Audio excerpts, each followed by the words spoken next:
Bom, eu vou falar agora sobre o direito natural e o direito positivo. O direito natural, o justnaturalismo, ele é um direito inerente a todo ser humano desde o nascimento. Ele é um direito que não depende de leis e do Estado.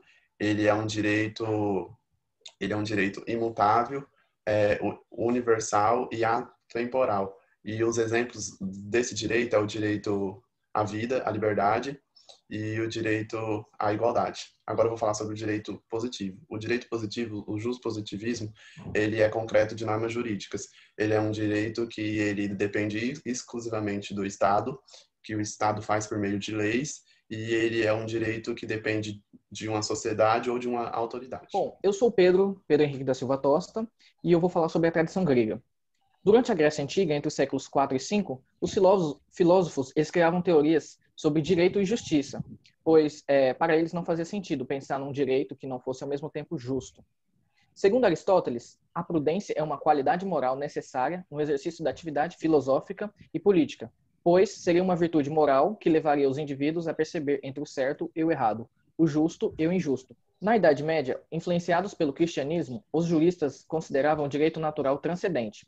Para eles, a verdadeira justiça não é humana, e sim divina. Portanto, os textos legais deveriam harmonizar-se com as sagradas escrituras, optando-se sempre pela solução mais justa de acordo com a religião.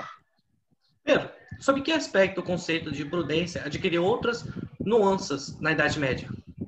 Bom, diferente dos gregos, que buscavam o justo na ordem natural, os juristas medievais eles harmonizavam as leis positivas às verdades religiosas, porque o direito natural era transcendente. Hoje eu vou falar sobre os códigos modernos e os direitos sociais. Do século XVIII ao XIX, a gente pode falar que configurou uma nova política, uma nova fase política e jurídica na sociedade moderna, que sofreu influência principalmente da filosofia iluminista.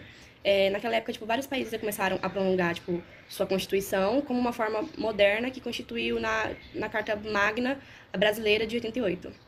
Nesse período, houve a criação dos 3 poderes, o legislativo, o executivo e o judiciário, que substituíram a antiga ordem. A antiga ordem, o rei é que tinha esses 3 poderes, entendeu? Só ele que manipulava esses 3 poderes. Com isso, houve a Constituição, né? A liberdade política, a liberdade positiva, e o cidadão, mesmo sem ter o título de nobreza, ele poderia exercer um desses 3 poderes, mas assim, quando ele exercesse um desses 3 poderes, ele não poderia exercer outro, entendeu? Ele só pode exercer um deles. Vários países, né, outros países também, promulgaram novos códigos civis, novos direitos, submetidos ao primeiro, né, da modernidade. A gente pode dizer que na França, né, o Código Civil de 1804, é conhecido como Código de Napoleão, ele foi considerado um dos primeiros códigos da modernidade.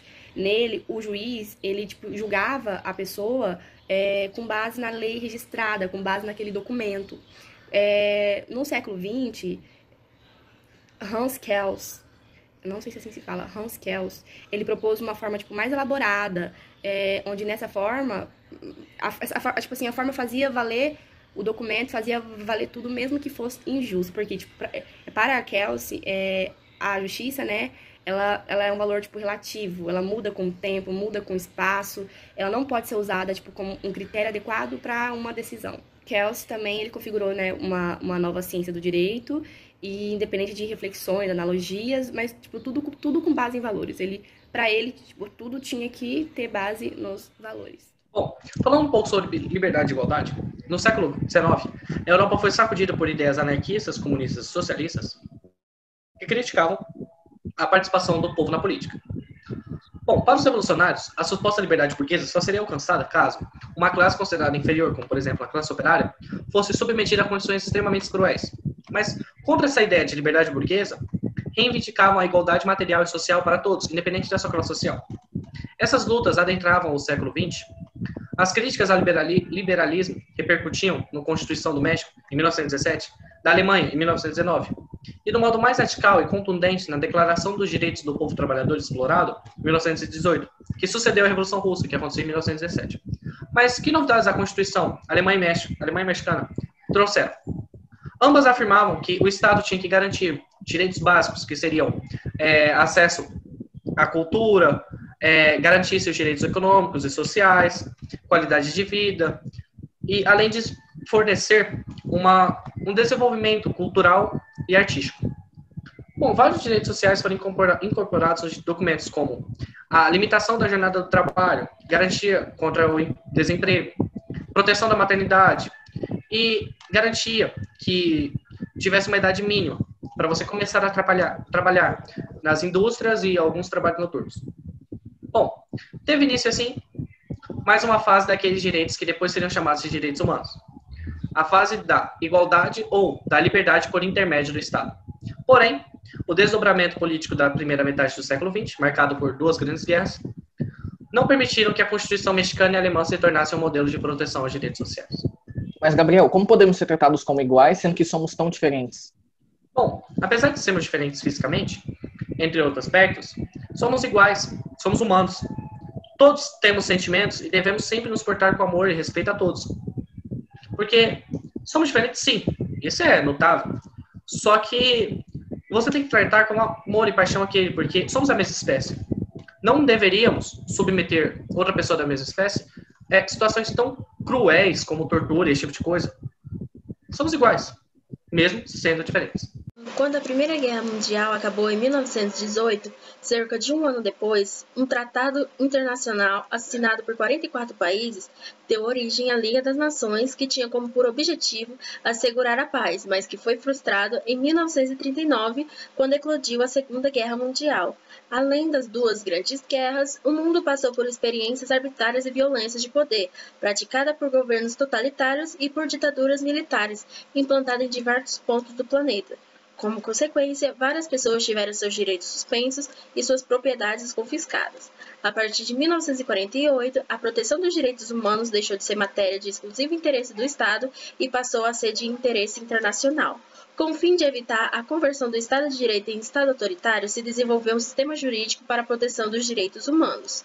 Algumas dessas inovações são: os direitos humanos são universalizáveis, mas não são universais, pois não são eternos, imutáveis, cósmicos ou religiosos. Os direitos humanos são indivisíveis, cada um não se supera nem se exclui.